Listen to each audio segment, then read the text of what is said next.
Paracha, c'est la paracha de Azinu. On est après Kippour.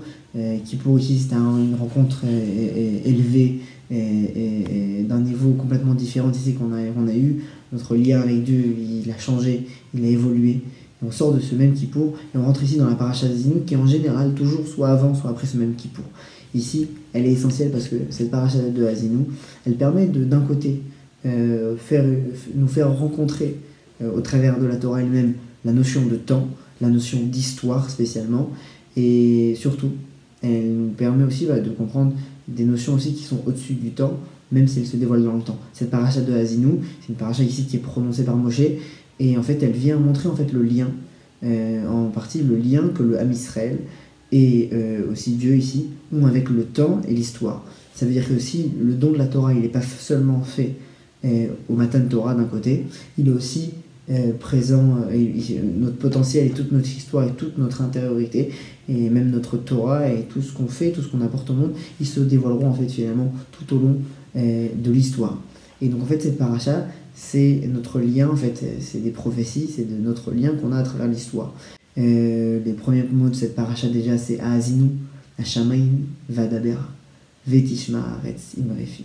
C'est-à-dire c'est d'un côté écouter avec intention ici, Hashamayim, les cieux, Vadabera, et je parlerai. Ici c'est un discours qui est prononcé. Et d'un autre côté, Vetishma Haaretz Imrefi. Et la terre, elle écoutera ici avec attention.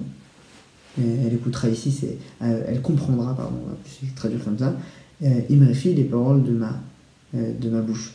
Et en fait ici, donc c'est le ciel, la terre qui sont pris en témoin, le Ham Israël au milieu, et c'est cette même terre, ces mêmes cieux qui sont pris en témoin ici, qui vont recevoir, entre guillemets, le fameux discours qu'on va étudier aujourd'hui. Et le passage qu'on étudiera aujourd'hui, c'est le suivant, c'est le pasuk d'Alet, il se divise en 3 parties. La première partie, Atsur Tamim Paolo, le rocher, son œuvre est intègre. Ici, on parle de l'œuvre divine. Kikol Drachav Mishpat, on est déjà dans la deuxième partie, Kikol Drachav Mishpat, parce que tous ces chemins sont justes. El Emuna, un Dieu de Emuna, Ven Avel, sans injustice. Et là, on rentre déjà dans la troisième partie, Tzadik Veyachar, où il est juste et droit. On étudiera notre pasuk selon différents niveaux de compréhension, et le premier qu'on étudiera, c'est l'explication de Rashi. Il nous explique sur la première partie du pasuk, Atsur Tamim Paolo, que ici, cette phrase, que ici, Atsur Tamim Paolo, le rocher, ici c'est Dieu, Tamim Paolo, il a œuvré avec intégrité, c'est-à-dire que les actions qu'il a fait, qu'il a réalisées, elles sont intègres.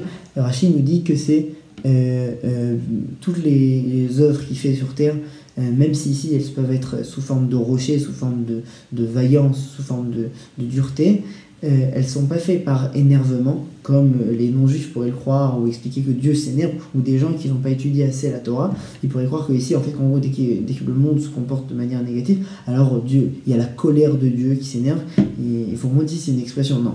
Atsur Tamim Paolo, ici, la vaillance de Dieu, l'expression de la dureté de Dieu quand elle se dévoile, c'est pas du tout une expression d'énervement. Dieu, il n'est pas énervé en tant comme un homme.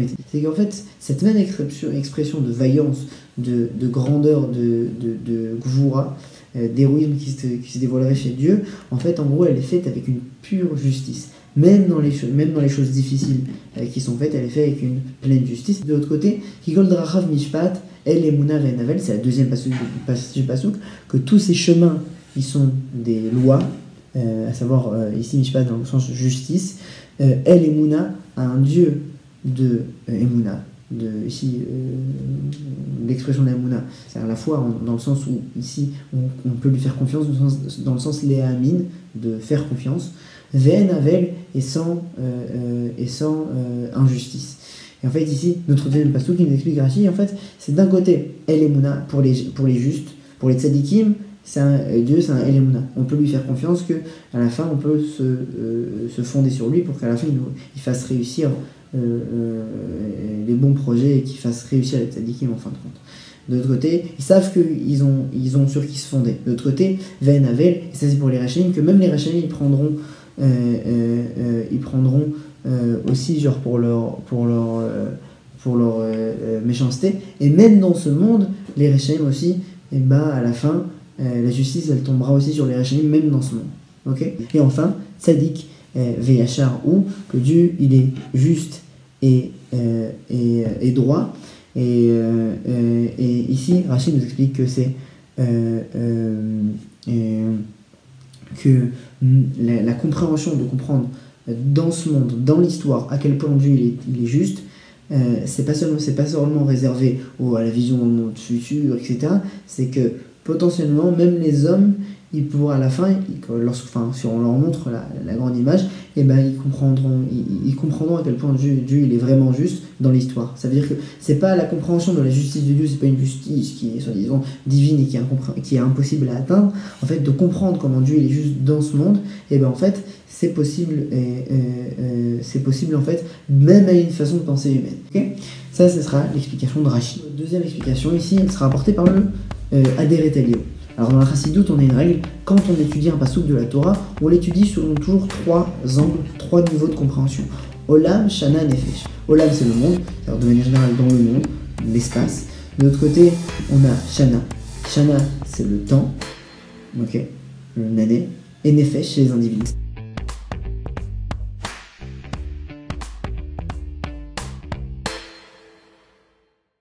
C'est-à-dire toute chose qu'on étudie dans la Torah, parce que dans la Torah, il est en tout temps, il s'explique en tout temps, en tout endroit, mais aussi en fonction de chacun. Et en fait, c'est 3 niveaux de compréhension.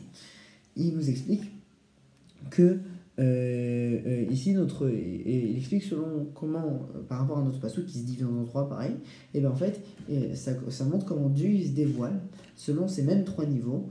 La justice de Dieu elle se dévoile selon ces 3 niveaux. Et donc il dit Atzur Tamim Paolo, ici le rocher, que Dieu il œuvre de manière intègre. Et ici, lui, il nous explique que c'est d'un côté la force d'une personne. Ça veut dire qu'on aura 3 niveaux, il explique. On a la force, est-ce que l'homme il va être fort, pas fort, petit, grand, etc. Comment il va être physiquement, est-ce en fonction de son potentiel, il explique que le deuxième niveau, c'est l'intelligence. Le niveau d'intelligence, le niveau de profondeur, de clarté d'esprit. Et de l'autre côté, en fin de compte, aussi, c'est bien. Qu'est-ce qu'il possédera, riche, pas riche, son entourage, etc. C'est-à-dire que quand on se posera la question, même sur les aspects physiques de l'homme, on verra à quel point Dieu il est juste, il est vrai, il agit avec intégrité. Mais pas seulement, aussi même à l'échelle du temps. C'est-à-dire que Dieu il est juste même à l'échelle du temps, et donc en fait même dans les biens, il explique qu'en fait ici, le temps c'est le temps d'un homme en fonction de sa vie, ce qui change, c'est ses biens, ses possessions, etc. Et ce qu'il possède, même ça. Et bon, ça va être... on verra à quel point c'est juste. Et on a aussi en fin de compte l'intelligence, la clarté d'esprit, la profondeur d'esprit, etc. Et ça, c'est Nefesh. Ça veut dire que ici c'est lié pas seulement au temps, mais c'est lié à la personne elle-même, à sa profondeur, à son genre on pourrait dire de clarté d'esprit, d'âme, etc. Donc c'est lié à la personne elle-même. Finalement, son intelligence, c'est aussi lui-même. C'est sa clarté d'esprit, sa profondeur, comment il voit les choses, etc.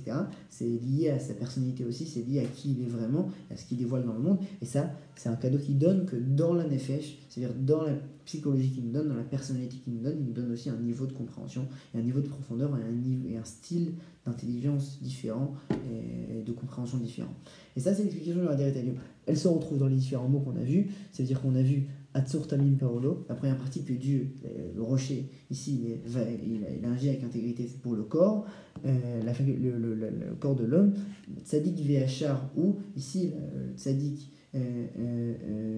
Vehachar, c'est que Dieu il est droit et juste. Ici, c'est dans la notion que ici, il a la faculté de savoir ce qui est juste, pas juste. Et ben ça dépend en fait de la perception. Et donc en fait, c'est un cadeau qu'il nous a fait de pouvoir distinguer les choses, le bien du mal. Et ça, c'est l'intelligence. Et en fin de compte aussi, Kikol Drachav Mishpat, parce que tous ces chemins, ils sont justice. Il nous explique ici que c'est justement les biens. Parce que ici, Drachav, c'est la manière comment, pas seulement juste que Dieu il est juste quand il a créé l'homme dans sa nature même, où pas seulement Dieu il est droit lorsqu'il lui a donné à l'homme la possibilité de lui aussi d'être intelligent et d'être droit, et en fonction de la sagesse de l'homme, il peut être de plus en plus droit, de plus en plus vrai, de plus en plus juste. Donc pas seulement on a dit que le rocher, que Dieu il est intègre, que Dieu il est droit, mais il est aussi en fait ici, ses chemins ils sont justes. Et ces chemins, c'est quoi? C'est la manière comment il œuvre dans le monde en faisant passer d'un bien une personne à l'autre, en appauvrissant une personne et en le rendant une personne plus riche, en lui donnant en fait aux gens leurs moyens. Et c'est les chemins. Les chemins, c'est pas moi qui suis en tant que nature, mais c'est moi en tant qu'action.